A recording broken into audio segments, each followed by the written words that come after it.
नमस्कार दोस्तों, स्वागत है आप सभी का हमारे channel facts and mean Hindi में। दोस्तों, इस चैनल पर हम विविध जानकारियाँ लेकर आते हैं और आप तक पहुंचाते हैं। तो इसके पहले जिन्होंने हमारे चैनल को अभी तक सब्सक्राइब नहीं किया, प्लीज़ सब्सक्राइब कर लें, और जिन्होंने हमारे चैनल को सब्सक्राइब किया हुआ है उनका बहुत बहुत धन्यवाद साथ देने के लिए। आज हम जिस बारे में बात करने वाले हैं वो है कंडीशनर का इस्तेमाल कैसे करें जिससे आपको उसके पूरे फ़ायदे मिलें। कंडीशनिंग का इस्तेमाल हम सभी करते हैं, परंतु उसको यूज़ करने के कुछ सही तरीके होते हैं। तो आज हम इसी के बारे में बात करने वाले हैं। आजकल हर लड़की को इस बात को जानती है कि शैम्पू के बाद कंडीशनर करना काफ़ी ज़रूरी होता है, लेकिन बालों में कंडीशनिंग करने का सही तरीका जानना भी बेहद ज़रूरी है। यदि आप कंडीशनिंग को सही तरीके से नहीं करेंगे तो आपके बालों को कई तरह के नुकसान हो सकते हैं, साथ ही उनमें बाउंस नहीं रहेगा, चमक नहीं आएगी। तो आपको कंडीशनिंग का सही तरीका क्या है और इस पर आज हम बताने वाले हैं।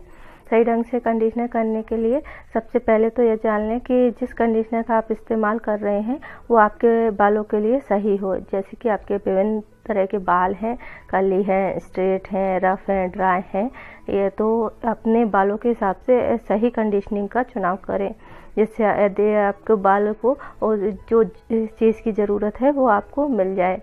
तो सबसे पहले आप अपने बालों को चेक करें कि आपको बालों को किस चीज़ की ज़रूरत है। जैसे आपके बाल ड्राई हैं तो आपको डीप कंडीशनिंग की ज़रूरत होती है। यदि आपने कलर कराया है तो आपको ऐसा कंडीशनर इस्तेमाल करें जिससे बालों के रंग पर कोई प्रभाव ना पड़े। कंडीशनिंग का इस्तेमाल करने से पहले हमेशा कुछ बातों का ध्यान देना चाहिए। जैसे कि यदि आपने शैम्पू किया है तो शैम्पू करने के बाद आपको कंडीशनिंग ज़रूर करना चाहिए और उसे अच्छे से धोना चाहिए ताकि बाल आपके चिपचिपे ना रहें और उनमें कोई धूल इकट्ठा ना हो। दूसरी, आप जितना कंडीशनर का यूज़ कर रहे हैं वो इस बात पर निर्भर करता है कि आपके बालों की लंबाई कितनी है, यानी कि जितने आपके बाल लंबे होंगे आपको उसी हिसाब से कंडीशनर का इस्तेमाल करना होगा। क्योंकि नीचे के भाग अधिक रूखे और बेजान होते हैं तो बालों के कंडीशनिंग बीच से शुरू कर आखिरी तक लगाएं। इससे बालों को बेजान होना कम होगा। कंडीशनर बालों में लगाने से पहले अपनी हथेली पर अच्छे से मसाज करके अपने बालों में लगाएं। कंडीशनर को कभी भी बालों की जड़ों में नहीं लगाना चाहिए, क्योंकि कंडीशनर का काम बालों की जड़ों को मजबूत करना नहीं होता है। इससे बाल आपके जड़ों को नुकसान पहुंच सकता है। कंडीशनर का काम होता है आपके बालों में चमक और बाउंस लाने का काम करता है। कंडीशनर को बालों में 5 मिनट तक लगा कर रखना चाहिए। बालों में 5 मिनट से अधिक कंडीशनर को लगाने से बाल ऑयली हो जाते हैं, जो कि आपके बालों को जल्दी गंदा बनाते हैं। कंडीशनिंग लगाने के बाद बालों को अच्छे से पानी से धोएं। बालों को तब तक धोना चाहिए जब तक बालों में लगा हुआ कंडीशनर अच्छे से निकल ना जाए। बालों को सुखाने के लिए ड्रायर का इस्तेमाल ना करें। बालों को ठंडे पानी से धोएं और बालों को खुली हवा में ही सूखने दें, या फिर बालों को तौलिए की बजाय किसी पुराने टी-शर्ट में लपेट लें। ऐसा करने से बाल जल्दी सूख जाते हैं।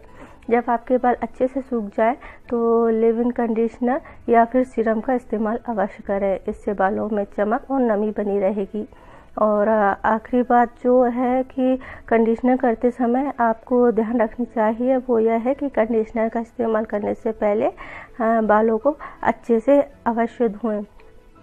इसी तरह से आपके बालों को कंडीशनर करना चाहिए। तो ये कुछ छोटे छोटे टिप्स थे जिससे आप सही तरीके से कंडीशनिंग कर पाएंगी। और आपके बालों में, जैसा कि पार्लर में आपके बालों को शैम्पू और कंडीशनिंग किया जाता है और उसमें काफ़ी अच्छा बाउंस और शाइन आती है, इसी तरीके से आपके बालों में बाउंस और शाइन बनी रहेगी।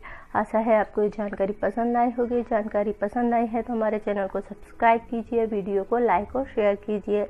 यदि आप और किसी तरह की कोई जानकारी चाहते हैं तो कमेंट्स कीजिए।